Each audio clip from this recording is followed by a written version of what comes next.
गोटे गाँव रे नवान्न पारायण चली से पारायण रे भागवत चर्चा गाँ सारा लोकों को आज्ञा नियोता दिया निमंत्रण दिया केही भी घरे खाइबनी केही घरे रहिबेनी समस्तंकर सबु लोक माने ए नवान्न पारायण को आसीबो। निश्चित आमे भागवत रूपी ए जो निगम कल्प तरुर गलित फल या को आमे समस्ते पीबा खाइबानी तो पीबा। जे महात्मा जाइथिले जे कथाकार जाइथिले सी भागवत बढ़िया भाव में बुझाउछन जे निगम कल्प तरुर गलित फल शुक मुखादमृत आउ द्रव संयुक्त पीब तो भागवत रसमालय मुहुर हो रस भुवि भावुक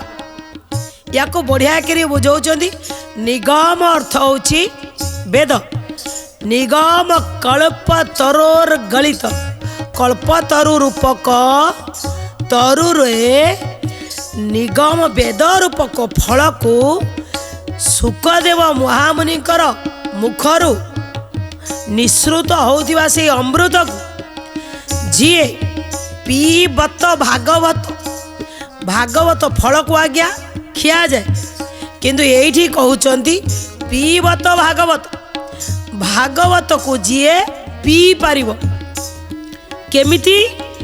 ना रसमालय मुहुरहो रस भुवि भावुका यार जो वेदर आसुथिबा जो रस भागवतर जो रस ये रस को जी पीउथिबो दैनिक टिके टिके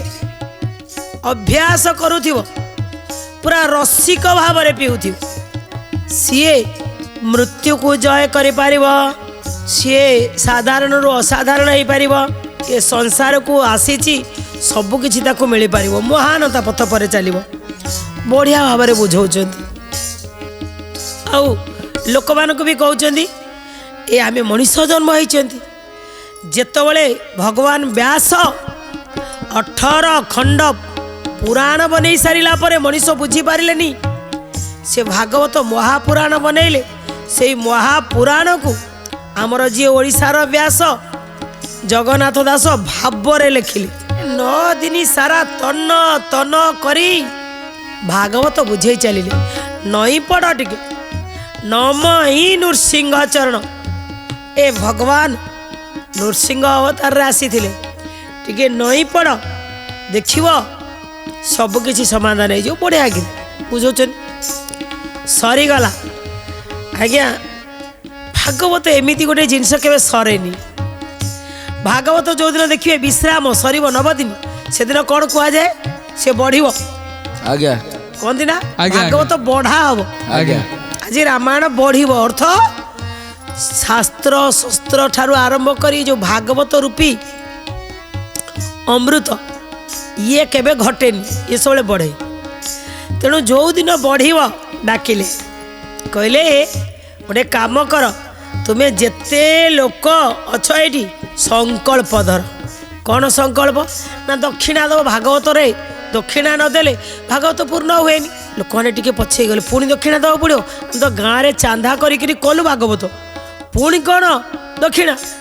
कहले आज्ञा कि दक्षिणा दबू कहले ये भगवान दक्षिणा आई टंका मागुना कहले आउ कहले जहाँ भितर जहाँ बुराई अच्छी खराब गुण अच्छी से गुड़ा सब आनी दक्षिणा रूप ये दब किसी लोक कहले आम भर जार भितर खराब गुण ना जहाँ भर दुष्प्रवृत्ति ना ना सी गोटे भल नियम को मानि नब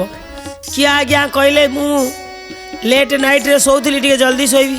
किए कहले मु किसी टाणुली ताकू छाड़देवी किए कहला मु आज्ञा टिके कल जाकुची ताकू छाड़देवी किए कहला आज्ञा मुझे नाली पाड़ी नौची ताकू छाड़देवी समते संकल्प आज्ञा करदेले जे दक्षिणा आमे भगवान को देदेलु समस्त से गाँव रे जड़े धनी सेठ थिले सीए किंतु समस्ते आसिले भागवत को सी 9 दिन सारा भागवत आज्ञा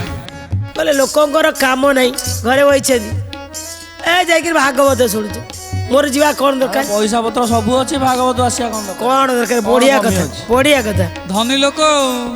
समस्तଙ୍କର नजर पड़ा गाँव में कहीं ना कहीं आसी संकल्प नेले जार जी किए कहले ना आम गाँव में मंदिर टे तैयारी करूँ मुझे साहाय्य करी जार जहाँ संकल्प किसी लोक कहले आज्ञा से जो धनी लोक सेठ कहीं सी तो आइलेनी तांकर पुण्य थाऊ सी किसी पुण्य करने कहलेनी गाँव में क्या साहाय्य करने कहलेनी किंतु किसी भी कहीं कहलेनी सी कहीं आइलेनी भागवत सरीगला भागवताचार्य पलि गले किंतु लोक जो माने कमिटी गठन करथिले से कमिटी माने जाई पहुँचले मुखिया पाखे कहले आज्ञा गोटे अभियोग अच्छी कहले कौन कमिटी माने समस्त बसिले मुखिया भी बसिले कहले आज्ञा काली कहीं भल मद जहाँ गोटे तो संकल्प नेले दक्षिणा देले आज्ञा जदि पोखरी रे गोटे बड़ पोखरी अच्छी से पोखरी रे जदि गोटाई माछ रहिबो से ही माछ भी पोखरीटा को खराब करदेव आईसिणिया करदेव ये गाँ भीतर समस्ते संकल्प नेले भल काम करेंगे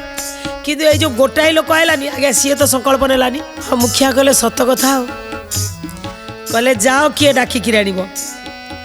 लोक गले डाकिया